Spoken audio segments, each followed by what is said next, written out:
Em 98, oi? Qual religião? Ah, não vou ficar falando mais de religião, né? Pra não conectar. Não, todo mundo já sabe quem falou nisso, já. Testemunha de Jeová, vai, fala. Tá. Ah, mas aí nesse ponto não tem TJ. corte. A TJ.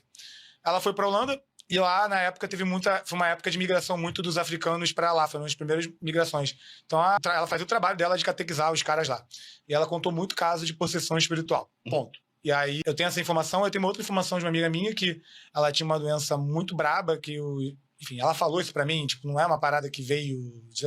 Que ela tinha uma doença muito braba, ela não conseguia curar e tudo mais. Um dia, a família do namorado dela fez uma reza lá, botou ela no meio e fez uma reza.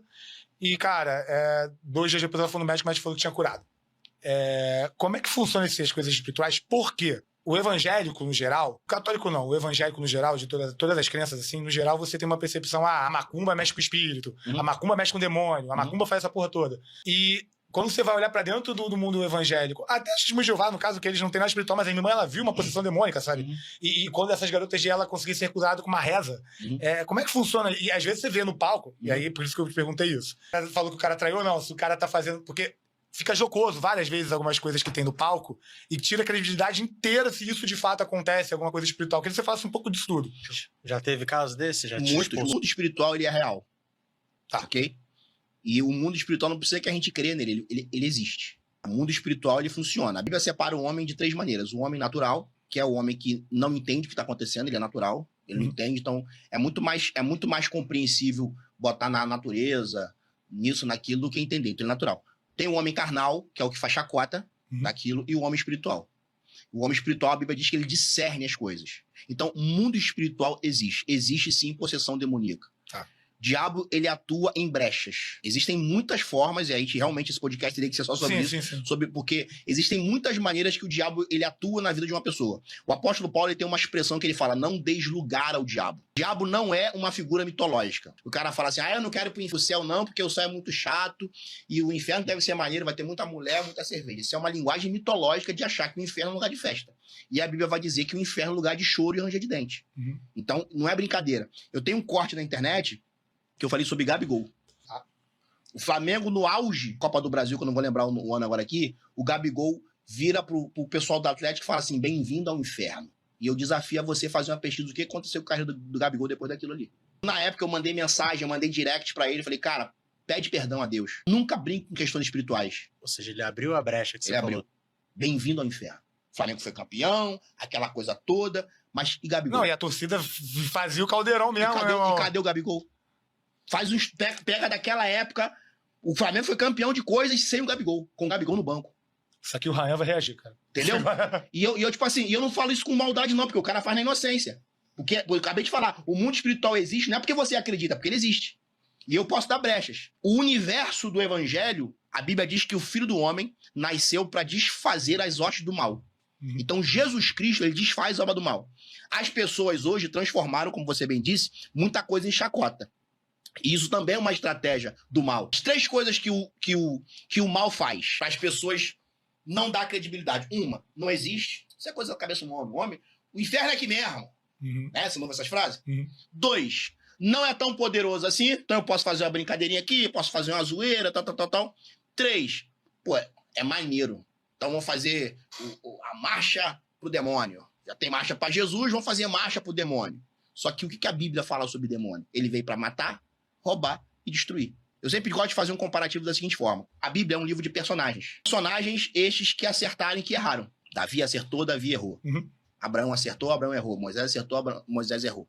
Existem 2 personagens na Bíblia que eles têm características definidas. Jesus Cristo e o diabo. Jesus Cristo foi um cara perfeito que nunca errou. E o diabo só existe para fazer o mal. Não existe aquela ideia de achar que o diabo faz bem. Mas aí a Bíblia fala assim, não é de se estranhar que o próprio Satanás se disfarça de anjo de luz e seus ministros de justiça. Então, o mundo espiritual existe, possessão demoníaca existe, e o nome de Jesus tem poder para desfazer. Quando você pega a prerrogativa religiosa, você acabou de falar assim, a galera bota na conta da macumba, a galera bota na conta disso, daquilo. Não é a galera que bota na conta, é quem tá fazendo. Você tá fazendo macumba pra quem? Pra quê? Com qual propósito? Se eu digo pra você, Jesus vai te matar, eu tô usando Jesus pra uma coisa ruim. Sim. Não faz sentido. Concorda comigo? Então, quando você ouve essas frases, é porque, de alguma maneira, a galera meio que usa pro lado ruim da meu irmão. E aí fica estigmatizado. Como é que você vai acreditar na perspectiva de uma religião onde vai tomar a mulher do outro, vai tomar o homem do outro, entendeu? Vamos fazer um negócio aqui, bebe isso aqui pra tu vencer na vida e vai, todo mundo ao seu redor vai morrer, pô. Aí começa a ficar complicado a gente poder pensar que isso é uma coisa boa. E eu não tô aqui nem defendendo, nem falando mal. Eu tô falando você pensar. Eu sempre brinco com isso. Tem gente que em nome de Jesus é mal educado. Fica de pé em nome de Jesus. Olha só, por favor, fique de pé, é a diferença. Você foi mal educado em nome de Jesus. Então, mundo espiritual existe. A gente no Brasil vive principados e potestades, sim. Gostem ou não, acreditem ou não. E às vezes, voltando pro nosso universo, que é o que eu faço parte de igreja evangélica, a gente perdeu muita noção disso em um período recente, que foi o período que o nosso último presidente esteve no poder. Onde ele ia em cultos, onde Jesus era para ser glorificado, e as pessoas achavam lindo e maravilhoso gritar mito, mito, dentro de uma igreja. E a Bíblia diz que Deus não divide a glória dele com ninguém, irmão. Entendi. Esse assunto é polêmico porque muita galera junto a dele não admite disso. Aí a galera não conseguiu entender que, de repente, a derrota não é só uma prerrogativa política de perseguição, mas tem um propósito de Deus. Porque a Bíblia vai dizer que toda autoridade só é constituída porque do alto lhe foi concedido. Ninguém está no poder porque armou. Ah, mas o cara armou, o cara comprou eleição, o cara comprou voto. Tá, mas Deus permitiu. A gente tem casos e casos aqui de gente aqui. Nós tivemos um presidente que ganhou a eleição e não assumiu. Sim. Quem foi mais forte ali? O esquema político ou Deus? Então quem está no poder, por mais corrupto que seja, tem o aval de Deus. Tem uma permissão de Deus. Entendi. Entende isso? Se torna polêmico porque as pessoas não querem admitir o seguinte: pô, mas quem tá lá é o cara que eu não quero. Pois é, de repente Deus quer tratar a população. A Bíblia tá cheia de histórias assim, de que às vezes Deus permitia alguns reis ruins para que o povo se voltasse para Deus,